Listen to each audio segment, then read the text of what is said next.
ಹನಿ ಹನಿ ನೀರಿಗೂ ಹಾಹಾಕಾರ ಇರುವಾಗ ರೈನ್ ಡ್ಯಾನ್ಸ್ನ ಶೋಕಿ ನಡೆದಿದೆ. ಹೋಳಿ ಹಬ್ಬದ ಹೆಸರಿನಲ್ಲಿ ಕೆಲವು ಹೋಟೆಲ್ಗಳಲ್ಲಿ ರೈನ್ ಡ್ಯಾನ್ಸ್ನ ಆಯೋಜನೆ ಮಾಡಲಾಗಿತ್ತು. ರೈನ್ ವಾಟರ್ ಡ್ಯಾನ್ಸ್ ಮಾಡಿ ನಗರದ ಕೆಲವು ಹೋಟೆಲ್ಗಳ ಮಂದಿ ಹೋಳಿ ಆಚರಣೆ ಮಾಡಿದ್ದಾರೆ. ಜಲಮಂಡಳಿಯ ಸೂಚನೆ ಇದೆ, ಆದರೂ ಕೂಡ ಅದನ್ನು ಲೆಕ್ಕಿಸದೆ ರೈನ್ ವಾಟರ್ ಡ್ಯಾನ್ಸ್ ಮಾಡಿರ್ತಕ್ಕಂಥದ್ದು. ನಗರದ ಪ್ರತಿಷ್ಠಿತ ಹೋಟೆಲ್ ರೆಸಾರ್ಟ್ಗಳಲ್ಲಿ ಈ ರೈನ್ ಡ್ಯಾನ್ಸ್ ಹಮ್ಮಿಕೊಳ್ಳಲಾಗಿತ್ತು. ವರ್ತೂರು ಭಾಗದ ರೆಸಾರ್ಟ್ನಲ್ಲಿ ರೈನ್ ಡ್ಯಾನ್ಸ್ ಆಯೋಜನೆ ಮಾಡಲಾಗಿತ್ತು. ಹನಿ ಹನಿ ನೀರಿಗೂ ಒಂದು ಕಡೆ ಸಂಕಷ್ಟ, ಕುಡಿಯೋಕ್ಕೂ ನೀರಿಲ್ಲದೆ ಪರದಾಡ್ತಾ ಇದ್ದಾರೆ ಬೆಂಗಳೂರಲ್ಲಿ. ಈ ಥರ ಎಲ್ಲ ರೈನ್ ವಾಟರ್ ಡ್ಯಾನ್ಸ್ ಮಾಡುವಂಥದ್ದು, ನೀರು ಪೋಲ್ ಮಾಡುವಂಥದ್ದು ಮಾಡಬೇಡಿ ಅಂತ ಜಲಮಂಡಳಿ ಸ್ಪಷ್ಟವಾಗಿ ಸೂಚನೆಯನ್ನು ಕೊಟ್ಟಿದೆ. ಆದರೂ ಕೂಡ ಹೋಳಿ ಹಬ್ಬದ ಹೆಸರಿನಲ್ಲಿ ಈ ರೈನ್ ವಾಟರ್ ಡ್ಯಾನ್ಸ್ ಆಯೋಜನೆ ಮಾಡಿ ಸಿಕ್ಕಾಪಟ್ಟ ನೀರು ಪೋಲ್ ಮಾಡಲಾಗಿದೆ.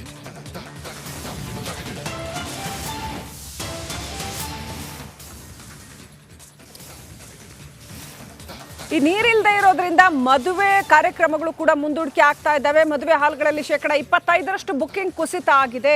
ಮದುವೆ ಹಾಲ್ಗಳಲ್ಲಿ ಬೋರ್ವೆಲ್ಗಳು ಬತ್ತಿ ಹೋಗಿದ್ದಾವೆ. ಹಾಗಾಗಿ ಏಪ್ರಿಲ್ ಕೊನೆವರೆಗೂ ಕೂಡ ಚೌಲ್ಟ್ರಿಗಳಲ್ಲಿ ನೀರಿರೋದಿಲ್ಲ. ಹಾಗಾಗಿ ಮದುವೆ ಕಾರ್ಯಗಳ ಬುಕ್ಕಿಂಗ್ಗಳು ಕೂಡ ಕ್ಯಾನ್ಸಲ್ ಆಗ್ತಾ ಇದ್ದಾವೆ. ಬುಕ್ಕಿಂಗ್ಗಳ ಸಂಖ್ಯೆ ಕೂಡ ತುಂಬ ಕಡಿಮೆ ಆಗ್ತಾ ಇದೆ. ಏಪ್ರಿಲ್ ಮೇ ತಿಂಗಳ ಬುಕ್ಕಿಂಗ್ ಸಿಕ್ಕಾಪಟ್ಟೆ ಕಡಿಮೆ ಆಗಿದೆ. ಮದುವೆಗಳಲ್ಲಿ ಊಟಕ್ಕೆ ತಟ್ಟೆ ಬಳಕೆ ಮಾಡೋ ಹಾಗಿಲ್ಲ, ಅಡಿಕೆ ಪ್ಲೇಟ್ ಅಥವಾ ಬಾಳೆ ಎಲೆ ಮಾತ್ರ ಬಳಕೆ ಮಾಡಬೇಕಾಗುತ್ತೆ. ತಟ್ಟೆ ತೊಳೆಯೋದಕ್ಕೆ ನೀರಿಲ್ಲದೆ ಇರೋ ಕಾರಣ ಈ ಥರ ಸೂಚನೆ ಕೊಡಲಾಗಿದೆ. ಕೇವಲ 2 ಗಂಟೆ ಮಾತ್ರ AC ಬಳಕೆಗೆ ಅವಕಾಶ ಇದೆ. ಹಿಂದೆ ನೀರು ಹಾಗೂ ಹಾಲು ಸ್ವಚ್ಛ ಮಾಡ್ತಾ ಇದ್ರು, ಆದರೆ ಈಗ ನೀರಿಲ್ಲದ ಕಾರಣ ಬಟ್ಟೆಯಿಂದ ಕ್ಲೀನ್ ಮಾಡೋ ಪರಿಸ್ಥಿತಿ ಬಂದ್ಬಿಟ್ಟಿದೆ. ಇದು ರಾಜ್ಯ ಮದುವೆ ಚೌಲ್ಟ್ರಿಗಳ ಮಾಲೀಕರ ಸಂಘದ ಅಧ್ಯಕ್ಷ ರಿಪಬ್ಲಿಕ್ ಕನ್ನಡಕ್ಕೆ ಕೊಟ್ಟಿರ್ತಕ್ಕಂಥ ಮಾಹಿತಿ.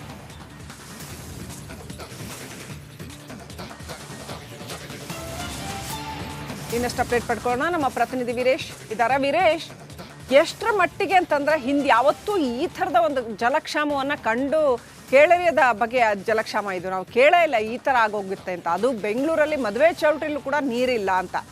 ಹೇಗಿದೆ ಜಲಕ್ಷಾಮದ ಎಫೆಕ್ಟ್?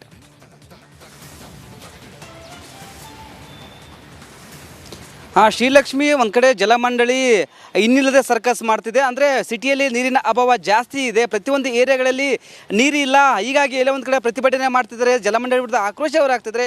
ಮತ್ತೊಂದು ಕಡೆ ಜಲಮಂಡಳಿ ಹಲವಾರು ಯೋಜನೆಗಳು ಸಹ ತಂದಿದ್ದಾರೆ, ಹಲವೊಂದು ಕಾರ್ಯಕ್ರಮಗಳು ಸಹ ಮಾಡ್ತಿದ್ದಾರೆ. ಆದರೆ ಈಗ ಕೆಲವೊಂದು ಅಂದರೆ ಜಲಮಂಡಳಿ ಒಂದು ಆದೇಶ ಮಾಡಿದೆ, ರೈನ್ ಡ್ಯಾನ್ಸ್ ಮತ್ತು ಪೋಲ್ ಡ್ಯಾನ್ಸ್ ಮಾಡೋಂಗಿಲ್ಲ ಅಂತ ಒಂದು ಕಟ್ಟುನಿಟ್ಟಿನ ಆದೇಶ ಆಗಿದೆ. ಬಟ್ ಇದುವರೆಗೂ ಸಿಟಿ ಜನರು, ಕೆಲ ಹೋಟೆಲ್ ರೆಸಾರ್ಟ್ ಮಾಲೀಕರು, ಮತ್ತೊಂದು ಕಡೆ ಕೆಲ ಹೋಟೆಲ್ ಮಾಲೀಕರು ಈ ಆದೇಶವನ್ನು ಧಿಕ್ಕರಿಸಿ ಇದೀಗ ರೈನ್ ಡ್ಯಾನ್ಸ್ ಮತ್ತು ಪೋಲ್ ಡ್ಯಾನ್ಸ್ ಮಾಡ್ತಿದ್ದಾರೆ. ಹೀಗಾಗಿ ಜಲಮಂಡಳ ಅಧಿಕಾರಿಗಳು ಇದಕ್ಕೆ ಕ್ರಮಕ್ಕೆ ಮುಂದಾಗಬೇಕಾಗುತ್ತೆ. ಯಾಕಂದರೆ ಒಂದು ಕಡೆ ಈ ಒಂದು ಆದೇಶವನ್ನು ಯಾರು ಉಲ್ಲಂಘನೆ ಮಾಡ್ತಾರೋ ಅದಕ್ಕೆ ದಂಡ ವಿಧಿಸಲು ಜಲಮಂಡಳಿ ಅಧಿಕಾರಿಗಳು ಮುಂದಾಗ್ತಿದ್ದಾರೆ. ಕೆಲವೊಂದು ಭಾಗದಲ್ಲಿ ಜಲಮಂಡಳಿ ಅಧಿಕಾರಿಗಳು ದಂಡ ವಿಧಿಸಿದ್ದಾರೆ.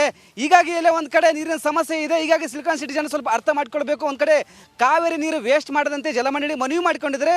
ಮತ್ತು ಸಿಲಿಕಾನ್ ಸಿಟಿ ಜನರು ಸಹ ಏನು ಕಾವೇರಿ ಉಳುವಿಗೆ ಮುಂದಾಗಬೇಕು. ಮತ್ತೊಂದು ಕಡೆ ಚೌಟ್ರಿ ವಿಚಾರ ಬಂದರೆ 25% ಮದುವೆ ಕಾರ್ಯಕ್ರಮಗಳು, ಯಾಕಂದರೆ ಈ ಒಂದು ಮದುವೆ ಸೀಸನ್ ಈ ಒಂದು ಏಪ್ರಿಲ್ ಮೇ ತಿಂಗಳು, ಆದರೆ ಇದೀಗ 25% ಇಳಿಕೆ ಆಗಿದೆ. ಯಾಕಂದರೆ ಕೆಲವೊಂದು ಕಲ್ಯಾಣ ಮಂಟಪಗಳಲ್ಲಿ ನೀರಿಲ್ಲ, ಬೋರ್ವೆಲ್ ಬತ್ತಿ ಹೋಗ್ತಿದ್ವಿ. ಸುಮಾರು ಜನರು ಮದುವೆಗೆ ಬರ್ತಾರೆ, ನೀರಿನ ಸಮಸ್ಯೆ ಇದಾಗ್ತದೆ. ಹೀಗಾಗಿ ಕೆಲವೊಂದು ಚೌಟ್ರಿ ಮಾಲೀಕರು ಸಹ ಏನೋ ಒಂದು ಕಡೆ ಬುಕ್ಕಿಂಗ್ಗೆ ಹಿಂದೆ ಮುಂದೆ ನೋಡುವ ಮುಂದಾಗ್ತಿದ್ದಾರೆ. Srilakshmi, thank you Veeresh ಡೀಟೇಲ್ಸ್ಗಾಗಿ.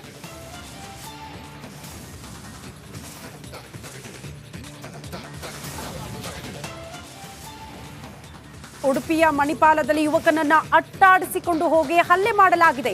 ಯುವಕನ ಮೇಲೆ ಹಲ್ಲೆ ಮಾಡ್ತಾ ಇರುವಂತಹ ದೃಶ್ಯ ಸಿಸಿ ಕ್ಯಾಮೆರಾದಲ್ಲಿ ಸೆರೆಯಾಗಿದೆ. ಮುಂಬೈ ಮೂಲದ ಆರುಷ್ ಎಂಬಾತನ ಮೇಲೆ ಹಲ್ಲೆ ಆಗಿದೆ ಅನ್ನೋದ್ರ ಡೀಟೇಲ್ ಸಿಗ್ತಾ ಇದೆ. ಸುಮಾರು 6 ಮಂದಿ ಸ್ಥಳೀಯ ಯುವಕರಿಂದ ಹಲ್ಲೆ ಆಗಿರೋದು.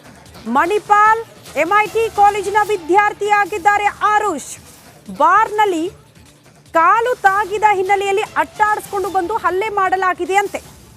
ಮದ್ಯ ಸೇವಿಸುತ್ತಿದ್ದ ಪುಂಡರ ತಂಡದ ಓರ್ವನಿಗೆ ಕಾಲು ತಾಗಿದ ಹಿನ್ನೆಲೆ ತಗಾದೆ ತೆಗೆದಿದ್ದಾರೆ. ಆ ನಂತರ ಮಾತಿಗೆ ಮಾತು ಬೆಳೆದಿದೆ. ನಂತರ ಅಟ್ಟಾಡಿಸ್ಕೊಂಡು ಹೋಗಿ ಹಲ್ಲೆ ಮಾಡ್ತಾ ಇರುವಂತಹ CCTV ದೃಶ್ಯಗಳು ಈಗ ನೋಡ್ತಾ ಇರೋದು. ನೋಡಿ, ಮನ ಬಂದಂತೆ ಮನಸೋ ಇಚ್ಛೆ ಹಲ್ಲೆ ಮಾಡ್ತಾ ಇರುವಂತಹ ದೃಶ್ಯ ನಾವೀಗ ಗಮನಿಸ್ತಾ ಇದ್ದೀವಿ. ಬಾರ್ನಲ್ಲಿ ಜಗಳ ಆಗಿರೋದು ಯಾವ ಕಾರಣಕ್ಕೆ ಅಂತ, ಕಾಲ್ ತಾಗಿರುವ ವಿಚಾರಕ್ಕೆ. ಬಟ್ ಅದಕ್ಕೆ ಈ ರೀತಿ ಹಲ್ಲೆ ಮಾಡೋದು ಅನ್ನೋದು ಪ್ರಶ್ನೆ. ಕೂಡಿದ್ದ ನಶೆಯಲ್ಲಿ ಹಲ್ಲೆ ಮಾಡಿರೋಂಗೆ ಕಾಣಿಸ್ತಾ ಇದೆ ಈ ದೃಶ್ಯ ನೋಡ್ತಾ ಹೋದ್ರೆ.